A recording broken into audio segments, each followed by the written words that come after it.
बंधुओं, जो व्यक्ति अपने अवगुण को स्वीकार करे वो व्यक्ति सबसे बड़ा सगुणवान है।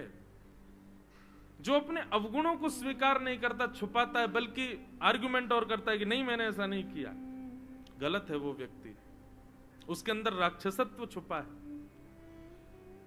अपने अवगुण को स्वीकार करो, यह मानव का सबसे बड़ा सद्गुण है। इंद्र ने आकर के अपना अवगुण स्वीकार किया, भगवान मैं आपकी सत्ता को पहचान नहीं पाया, और अवगुण स्वीकार ही नहीं किया बल्कि यह भी कहा उचित दंड दीजिए मुझको, जो मैं जिसका अधिकारी हूं वो मुझे दीजिएगा। आप मेरे गुरु हैं, आप मेरे पिता हैं, आप चाहें तो मुझे दंडित कर सकते हैं। पिता और गुरु को शास्त्रों ने भी आज्ञा की है बंधुओं। जितने भी पिता बैठे हैं यहां पर और जितने भी गुरु बैठे हैं, शास्त्र भी आज्ञा करते हैं कि एक सद पिता को और एक सद गुरु को चाहिए कि अपने शिष्य को समय समय पर कभी कभी दंड दिया करे। दंड मतलब बंधु, दंड का मतलब जरूरी नहीं होता केवल उसको मारना या फिर उसके साथ कुछ ऐसा करना जिससे उसको पीड़ा हो, नहीं। दंड के कई रूप होते हैं। शास्त्रों में यह भी आ गया कि बच्चों को कब डांटना चाहिए कब नहीं डांटना चाहिए, तो उसमें वर्णन करते हैं लालयेत 5 वर्षाणि 10 वर्षाणि ताड़येत प्राप्ते तु 16 वर्षे पुत्रम मित्रवदाचरेत।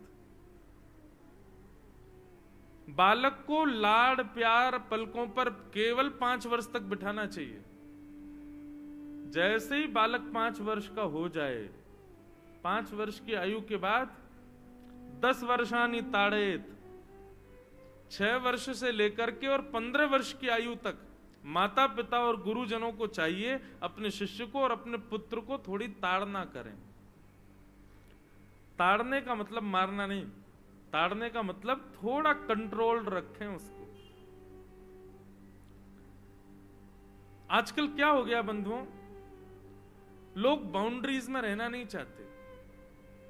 फ्रीडम फ्रीडम, हमको फ्रीडम चाहिए। आज का युवा यही कहता है हम मुक्त हैं, हम जो चाहे कर सकते हैं, इसीलिए बिगड़ रहे हैं।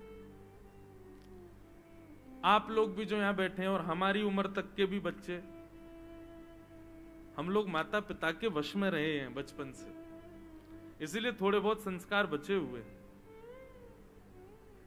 कम से कम 16 वर्ष 18 वर्ष की आयु तक तो बच्चों को बिल्कुल भी छोड़ना नहीं चाहिए, उनके एक एक गतिविधि पर ध्यान रखो। बल्कि शास्त्र आज्ञा करते हैं 15 वर्ष तक ही ध्यान रखो बस। जैसे ही बालक 16 वर्ष का हो, प्राप्ते तु 16 वर्षे, फिर आप उसके पिता नहीं हो, आप उसकी मां नहीं हो, पुत्रम मित्रवदाचरेत, फिर आप उसके मित्र बनो। गलतियों पर फिर डांटो नहीं, गलतियों पर फिर चिल्लाओ नहीं, मारो नहीं। फिर जिस प्रकार एक गलती करने पर मित्र जैसा रिएक्शन करता है वैसा रिएक्शन करो। कितनी सुंदर बातें हमारे शास्त्र बताते हैं। 15 वर्ष तक यदि आपने बालक को नहीं संभाला तो फिर वो संभलेगा ही नहीं, और अगर आपने 15 वर्ष की आयु तक बालक को संभाल लिया तो निश्चित है फिर उसको कोई नहीं बिगाड़ सकता। उसके साथ फिर मित्रता पूर्वक रहो। इंद्र ने आकर के कहा कि आप मुझे दंड दीजिए। भगवान ने दंड तो कुछ दिया नहीं और कहा कि बस तुम अहम शून्य होकर के अपनी पदवी का ध्यान रखो इंद्र, ज्यादा अहंकार मत किया करो। इंद्र को क्षमा कर दिया भगवान ने। आगे बंधुओं, गायों ने आकर के भगवान का सुंदर अभिषेक किया और गौ माता ने ठाकुर जी का नाम गोविंद रखा। भगवान का बड़ा प्रिय नाम है गोविंद, ये गायों ने रखा है ठाकुर जी का। ठाकुर जी का नाम गोविंद पड़ा। फिर एकादशी व्रत का महात्म थोड़ा सा सुनाया गया।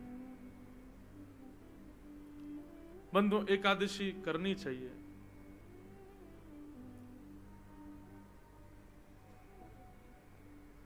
आज जो भोजन कक्ष है ना, आज बड़ा शांत दिख रहा था मुझे सुबह से। परसों की वो जिस दिन कीर्तन हो रहा था रात में, उस दिन 11 सवा 11 बजे के करीब मैं अपने कक्ष से लाल जी के कक्ष में किसी काम से गया। रात के 11:15 मैं थोड़ा सो चुका था 10 मिनट, फिर उठ करके गया। 11:15 बजे मेरी खिड़की से बाहर नजर गई, ओहो भैया यहाँ तो भीड़ लगी थी। जब मैं कथा करके गया तब भी भोजन चल रहा था, और 4-5 लोग तो मुझे तब भी दिखे और फिर 11 बजे फिर दिखे। मैंने कहा इतना भोजन कैसे कर सकता है कोई व्यक्ति। ठीक है, भूखे भजन ना होए गोपाला, भूखे पेट भजन होता भी नहीं। लेकिन मारवाड़ियों पर थोड़ी कृपा ज्यादा ही है ठाकुर जी की। अब पाते तो, अब हम लोगों का नियम, हम लोगों का स्वभाव, इतना भ्रमण करते हैं कि हम एक सब्जी, एक दाल और रोटी, बस इसमें ही ज्यादातर रहने का प्रयास करते हैं। हर हफ्ते पानी बदल जाता है, हर हफ्ते हवा बदल जाती है, हर हफ्ते बेड बदल जाता है, तकिया बदल जाती है। बहुत ध्यान रखना पड़ता है। और ज्यादातर कथा मारवाड़ियों में ही होती है। वहां तो 5 सब्जियों से नीचे तो काम ही नहीं चले। ये इतनी सब्जी, इतना भोजन, इतनी रुचि भोजन में, और उसी का परिणाम भजन में भी रुचि सबसे ज्यादा मारवाड़ियों की होती है। भजन और भोजन दोनों। पर भोजन कम करो, भजन बढ़ाओ। बंधुओं एक बात कहें,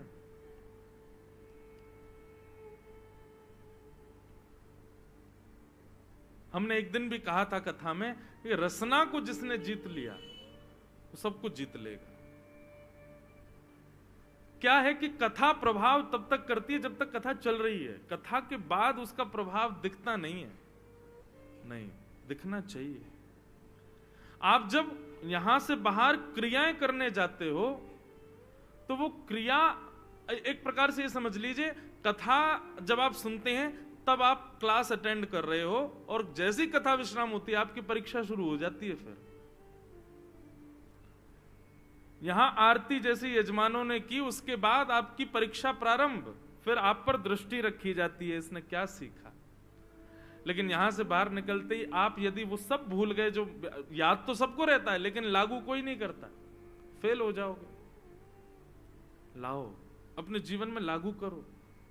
हमारे ब्रज के एक संत थे, उनको किसी ने गद्दा दान किया। बोले बाबा आप गद्दा पे सोया करना। गद्दे पे जैसे ही सोए तो महाराज इतनी नींद आई, उनको 6-7 घंटे सो लिए। दूसरे दिन उन्होंने क्या किया, गद्दा फाड़ के और उसमें से सारी रुई निकाल दी और अंदर कंकड़ भर दिए, और कंकड़ भर के तब गद्दे पे बैठे। किसी ने कहा बाबा जी क्या किया आपने, सबरी रुई निकाल दी, कंकड़ भर दिए। तो बाबा क्या बोले, है तो देखो गद्दा, लेकिन इसमें अब कंकड़ भरे हैं। अब जब नींद कंट्रोल ही नहीं होगी ना, तभी सोऊंगा मैं, अनायास नींद नहीं आएगी। अगर मखमली गद्दा होगा तो कभी भी नींद आ जाएगी, कभी भी सोने का मन होगा, मन नींद नहीं भी आ रही तो भी आ जाएगी। लेकिन अब इसमें कंकड़ पत्थर है, तब ही नींद आएगी जब बिल्कुल असहज हो जाएगी। उतना ही सोऊंगा जितनी जरूरत है, इसलिए कंकड़ के गद्दे पर रहते थे। और उन्हीं बाबा का एक और नियम था, वो घड़ी हाथ में नहीं पहनते थे, पैरों में पहनते थे। कलाई वाली घड़ी को पैरों में पहनते थे। किसी ने कहा बाबा आप पैरों में घड़ी क्यों पहनते हो? बोले ये है समय, काल। काल को मैंने पैरों में इसलिए बांधा है कि काल हमारी गति को रोकता है। तो जब भी मैं चलूं तब मेरा काल मुझे संकेत करे कि नहीं, असद स्थान पर मत जाओ, समय बहुत कम है। काल मेरी गति को रोकता है, काल मेरे चरणों को यह संकेत करता है कि तुमको असद स्थान पर नहीं जाना, समय कम है। किसी ना किसी रूप से वो अपने ऊपर उन चीजों को लागू करते थे। इसका मतलब ये नहीं आप भी ऐसे ही करो, कंकड़ भर लो अपने गद्दान में। लेकिन कहने का मतलब है कि जो कथा में आप सुने उसको लागू करो। तब आपका 4 घंटा बैठना, इतना खर्चा करना, इतनी मेहनत करके अपने कामों को छोड़ करके ये समय यहां देना, ये सार्थक होगा। मुझे कभी कभी बहुत पीड़ा होती है, करोड़ों रुपए खर्च होते हैं कई बार, तो कई जगह कथाएं होती हैं, करोड़ों रुपया खर्च होता है। अरे व्यवस्थाएं इतनी होती हैं, हम लोग आते हैं, इतनी दूर से आते हैं, सबकी आने जाना, सबकी दक्षिणा आदि बहुत बहुत खर्चा हो जाता है। लेकिन पीड़ा कब होती है? जब उस पर वो असर दिखे ना कथा का। इसलिए भैया तुरंत लागू किया करो। जो भी सुन रहे हो, जो भी बात अच्छी लगे, मुस्कुराने से और ताली बजाने से उस बात की प्रधानता नहीं। आजकल लोग मुझे बहुत भेजते हैं, महाराज जी आपकी रील वायरल हो रही है, ये देखो आपने ये बोला, ये बोला, बहुत अच्छा लगता है आपकी रील। मैंने कहा वायरल तो हो रही है, लागू कितना कर रहे हो? अपने ऊपर अप्लाई कितना कर रहे हो? लागू करो, अपने ऊपर लाओ।